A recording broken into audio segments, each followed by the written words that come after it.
بالله من الشيطان الرجيم. بسم الله الرحمن الرحيم.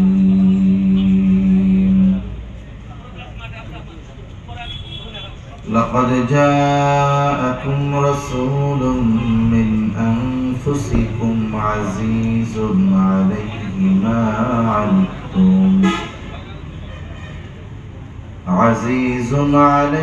ما عنتم حريص عليكم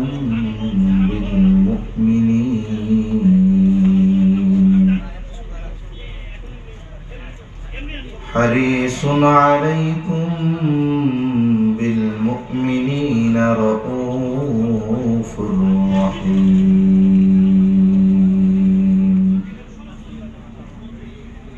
وقال رسول الله صلى الله عليه وسلم: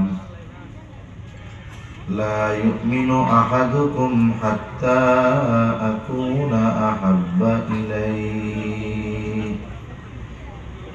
من والده وولده والناس أجمعين، أو كما قال النبي صلى الله عليه وسلم. صدق الله العلي العظيم وصدق رسوله النبي الكريم، ونحن على ذلك من الشاهدين والشاكرين، والحمد لله رب العالمين. سبحانك لا علم لنا إلا ما علمتنا إنك أنت العليم الحكيم। আমরা মুহাব্বতের সাথে সবাই দুরূদ শরীফ পাঠ করি। আল্লাহুম্মা সাল্লি আলা মুহাম্মাদিন ওয়া আলা আলি মুহাম্মাদ কামা সাল্লাইতা আলা ইব্রাহিম ওয়া আলা আলি ইব্রাহিম ইন্নাকা হামিদুম মাজিদ।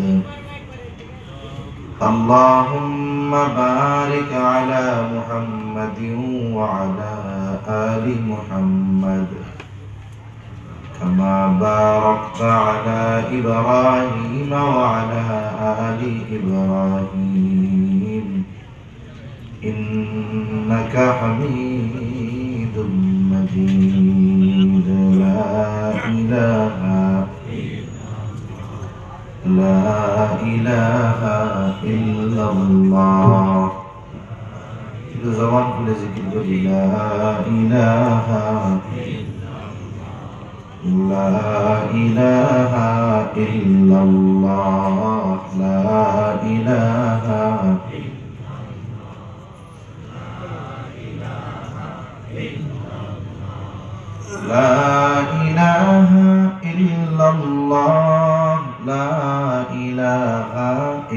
illallah, la ilaha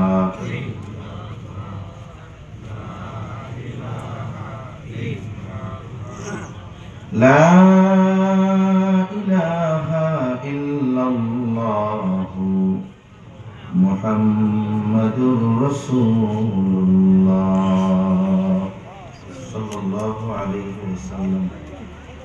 আলহামদুলিল্লাহ, ঐতিহ্যবাহী মানিকগঞ্জ জেলার অন্তর্গত ধানপোড়া জামিয়া আরাবিয়া কামতা কওমি মাদ্রাসার হাফেজ ছাত্রদের দস্তারবন্দি উপলক্ষে বার্ষিক ওয়াজ মাহফিল। আজকের এই ওয়াজ মাহফিলের সম্মানিত শ্রদ্ধেয় সভাপতি আলহাজ মাওলানা আব্দুল মান্নান সাহেব,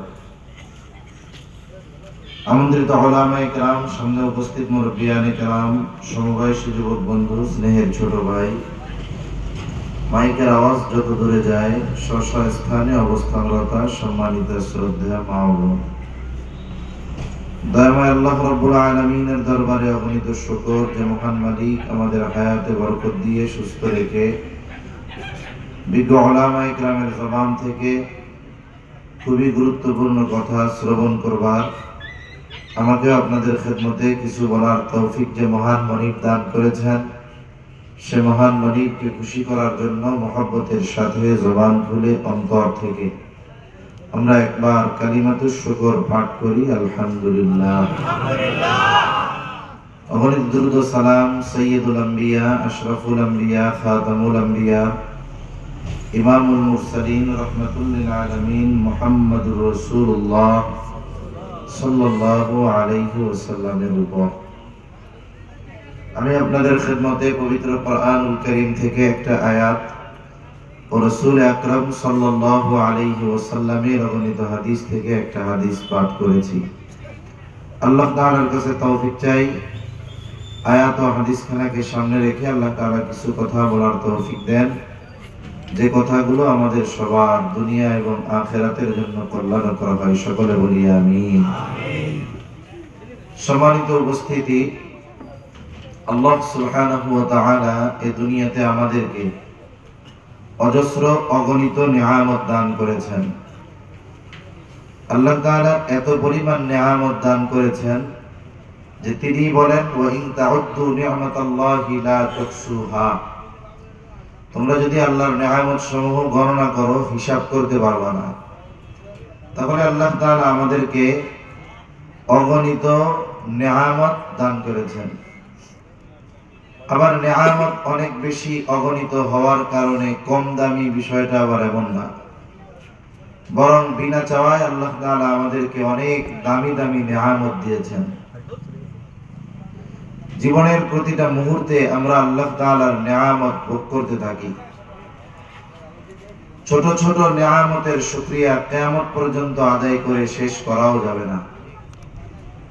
যেমন যেই সমস্ত নিয়ামত আমরা সকলে ভোগ করি, ইমানদার নাই বেঈমান নাই, সবাই ভোগ করে। যেমন মানুষ বেঁচে থাকার জন্য হায়াত তো দরকার, সাথে সাথে আল্লাহ তাআলা যেই নিয়ম নির্ধারিত করে দিয়েছেন, মানুষ বেঁচে থাকার জন্য অক্সিজেনের দরকার হয়। অক্সিজেন বলতে যেটা আমরা শ্বাস গ্রহণ করি এটা অক্সিজেন, যেটা ছেড়ে দেই সেটা হলো কার্বন ডাই অক্সাইড। এই পৃথিবীতে এমন একটা মানুষ খুঁজে পাওয়া যাবে না যে অক্সিজেন নেওয়া বিহীন বেঁচে আছে। আসে নাকি আপনাদের এদিকে কেউ? আবার অক্সিজেন নিতে পারে কিন্তু কার্বন ডাই অক্সাইড ছাড়তে পারে না। বলেন তো, গ্রহণ করলো শ্বাস, ছাড়বে বিষাক্ত নিঃশ্বাস কার্বন ডাই অক্সাইড, যদি না ছাড়তে পারে বেঁচে থাকতে পারবে? মানুষ খাবারবিহীন পানিবিহীন হায়াত যদি থাকে কয়েকদিন বেঁচে থাকতে পারবে, কিন্তু অক্সিজেন নেওয়াবিহীন কার্বন ডাই অক্সাইড ছাড়াবিহীন একটা মানুষ 5 মিনিট দুনিয়াতে থাকতে পারবে না। অথচ এই দামি নিয়ামতটা আমাদের টাকা দিয়ে কেনা লাগে নাকি? যে জোরে বলেন না, কেনা লাগে? টাকা দিয়ে কেনা লাগে না। আবার এটা এমন না যে অক্সিজেনের নিয়ন্ত্রণ আল্লাহ তাআলা কারো হাতে দিয়ে দিয়েছেন, বিষয়টা আবার এমন নয়। বরং এই দামি নিয়ামতটা আল্লাহ তাআলা এত সহজে এত বেশি পরিমাণ দান করেছেন যে চাউলের বস্তার চাউল শেষের দিকে গেলে টেনশন হয়, কিন্তু রাতে ঘুমানোর সময়ও কখনো চিন্তা করি না যে সকালবেলায় যদি অক্সিজেন না পাই বেঁচে থাকবো কেমনে। এই চিন্তা করা লাগে? লাগে না। কত দামি সম্পদ যে অল্প কিছু সময় যদি বঞ্চিত হই ওটা থেকে বেঁচে থাকতে পারবো না। আল্লাহ তাআলা এরকম দামি দামি নিয়ামত একেবারে বিনা চাওয়ায় বিনা টাকায় আল্লাহ আমাদেরকে দিয়েছেন। আল্লাহ প্রদত্ত আমাদের জন্য সবচেয়ে দামি নিয়ামতগুলোর মধ্যে অন্যতম এক দামি নিয়ামত যে আল্লাহ রাব্বুল আলামিন আমাদেরকে মুহাম্মদুর রাসূলুল্লাহ সাল্লাল্লাহু আলাইহি ওয়াসাল্লামের উম্মত বানাইছেন। এটা আল্লাহ তাআলার পক্ষ থেকে নিয়ামত। আমাদের উচিত এই নিয়ামতের কদর করা। শুধু তাই না, আল্লাহ তাআলা রাসূল আকরাম সাল্লাল্লাহু আলাইহি ওয়াসাল্লামকে তার পক্ষ থেকে ঈমানদারদের জন্য বিশেষ অনুগ্রহ হিসাবে অভিহিত করেছেন। আল্লাহ তাআলা জানিয়ে দেন, রাসূলুল্লাহ সাল্লাল্লাহু আলাইহি ওয়াসাল্লাম হলেন আল্লাহ তাআলার পক্ষ থেকে ঈমানদারদের জন্য বিশেষ অনুগ্রহ। কোরআনুল কারীমে আল্লাহ তাআলা বলেন, লাকাদ মান্নাল্লাহু আলাল মুমিনিনা ইয বা'আসা ফীহিম রাসূলাম মিন আনফুসিহিম। আওয়াজ ছাড়ে না। আল্লাহ রাব্বুল আলামিন বলেন, লাকাদ মান্নাল্লাহু আলাল মুমিনিন,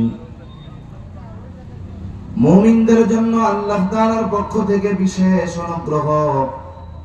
ইয বা'আসা ফীহিম রাসূলাম মিন আনফুসিহিম, আল্লাহ তাআলা বলেন যে তিনি তাদের মধ্য থেকে তাদের জন্য একজন রাসূল প্রেরণ করেছেন। তার মানে রাসূলুল্লাহ সাল্লাল্লাহু আলাইহি ওয়াসাল্লাম হলেন মুমিনদের জন্য বিশেষ অনুগ্রহ।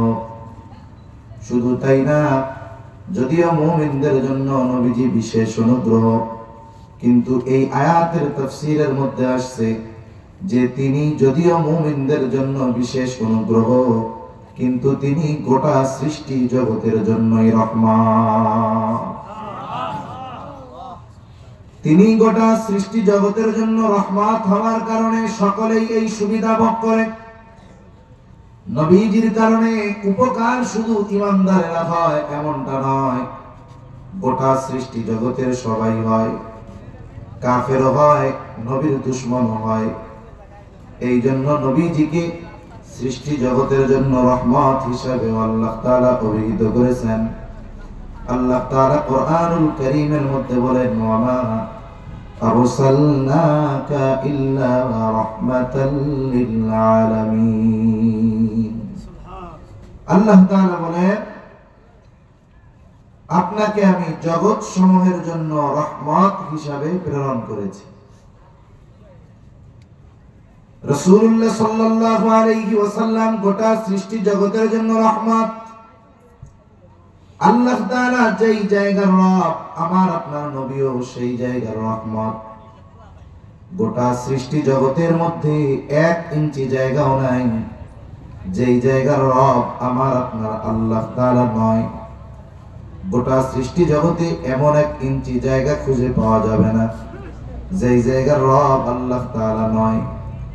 অনুরূপভাবে গোটা সৃষ্টি জগতের মধ্যে 1 ইঞ্চি জায়গাও নাই যেই জায়গার রহমত আমার আপনার নবী নয়। যেই জায়গার রব আল্লাহ, ওই জায়গার রহমত মুহাম্মাদুর রাসূলুল্লাহ সাল্লাল্লাহু আলাইহি ওয়াসাল্লাম। এই জন্য কাফেররাও নবীজির কারণে সুবিধা ভোগ করছে। নবীজির সময়ের কাফের যারা, তারাও নবীজির কারণে উপকৃত হয়েছে। কিয়ামত পর্যন্ত সবাই হতে থাকবে। কাফেররা উপকৃত হচ্ছে, কিয়ামত পর্যন্ত হবে। এমনকি কিয়ামতের দিন কাফেররাও আমার আপনার নবীজির কল্যাণে উপকৃত হবে। কাফেররা উপকৃত হবে কেমনে? একটু আগে দিয়ে জানা রাখতে। কাফেররা উপকৃত হবে কেমনে? যখন হাসরের ময়দানে আল্লাহ তাআলা বিচার শুরু করবেন। চলে না তো এখন ডিজিটাল মেশিন লাগাইতে হয় না, শুরু হয়ে গেছে, কষ্ট হয়ে গেছে, তবে মুখ শুরু হয়ে যেতেছে।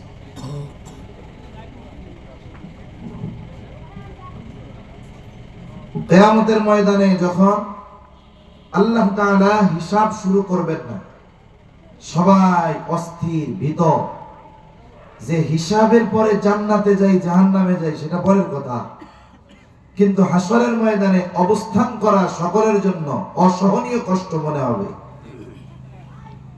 কিন্তু আল্লাহ তাআলার কাছে কে গিয়ে বলবে, আল্লাহ আপনি বিচার কার্য শুরু করেন? এ কথা বলার সাহস কেউ করবে না।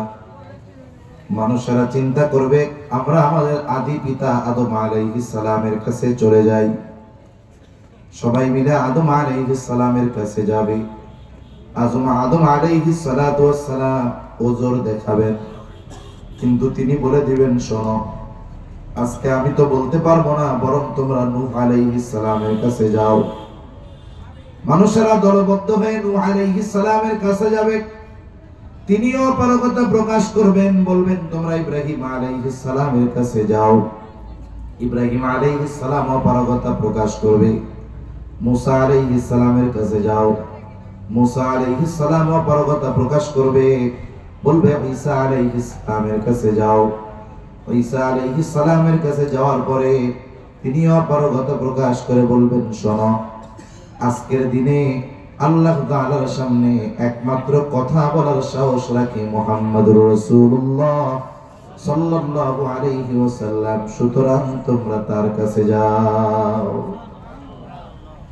এইবার মানুষেরা রাসূলুল্লাহ সাল্লাল্লাহু আলাইহি ওয়াসাল্লামের কাছে যাবে।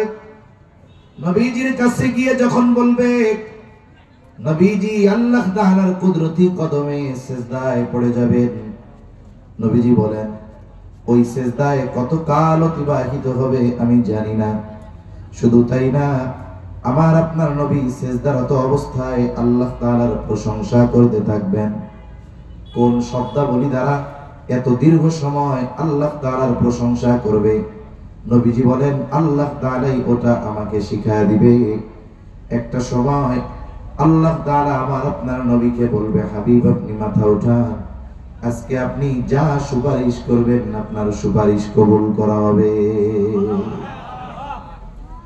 এইবার আল্লাহ তাআলার কাছে নবীজি বলবেন যে আল্লাহ, সবাই তো অস্থির, আপনি বিচার কাজ শুরু করেন।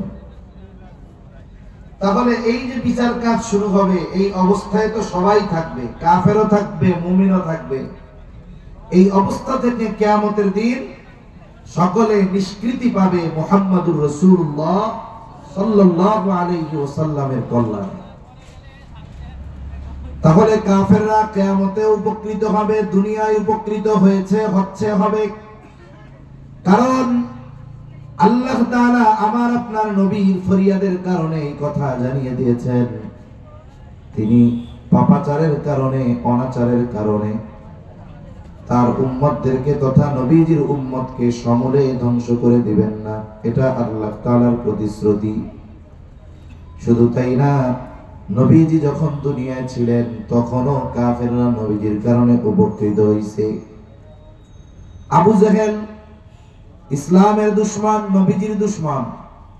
আবু জেহেল একদিন নবীজির সামনে দাঁড়ায়া আল্লাহ তাআলার কাছে দোয়া করতেছে, বলে আল্লাহ, সত্যি যদি এই কোরআন আপনি মুহাম্মাদের উপরে নাজিল করে থাকেন, তাহলে আমাদের উপরে পাথর বর্ষণ করেন অথবা যন্ত্রণাদায়ক শাস্তি দেন।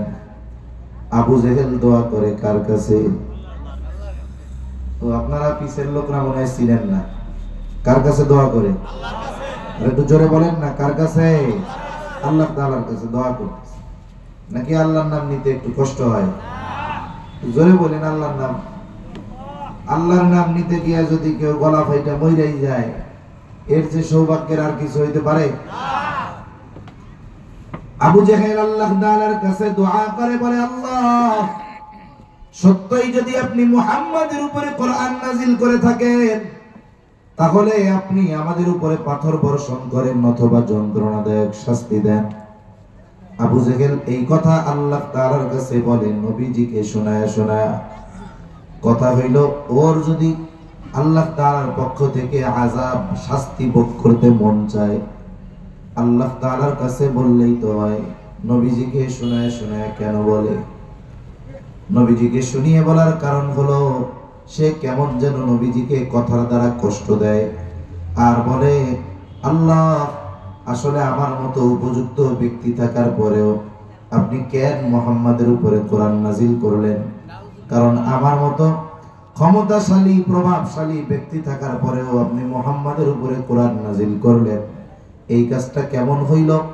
আপনি আমারে পাথর মাইরা শেষ করে দেন, কঠিন আযাব দিয়ে শেষ করে দেন। এখন কথা হলো, মানুষ কোন সময় নিজের অকল্যাণ কামনা করে?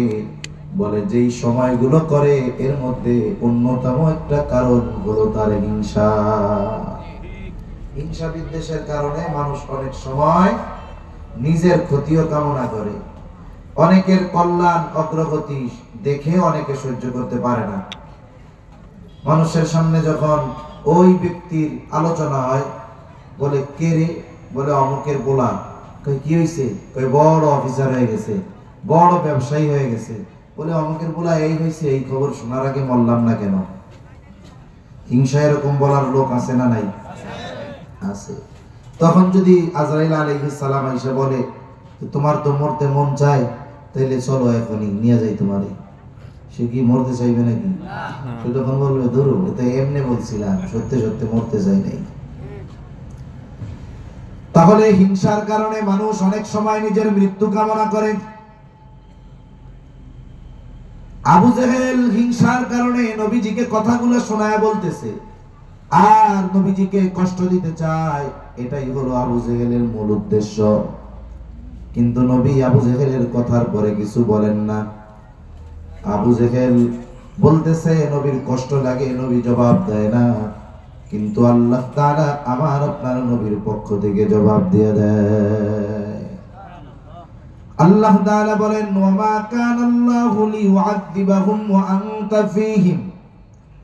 আমার আপনার নবীজিকে আল্লাহ তাআলা বলেন হাবিব, ওরা যে শাস্তি কামনা করে আসলে ওরা ওই শাস্তির উপযুক্ত, তবে আমি কেন শাস্তি দেই না জানেন? আল্লাহ তাআলা বলেন আপনি যতক্ষণ তাদের মধ্যে আছেন ততক্ষণ আমি তাদেরকে শাস্তি দিব না, আযাব দিব না। কারণ অতীতে নবীদের উম্মতেরা যদি অবাধ্যতার শিকার হতো, অবাধ্যতা করত, শাস্তিযোগ্য অপরাধ যদি হতো, আল্লাহ তাআলা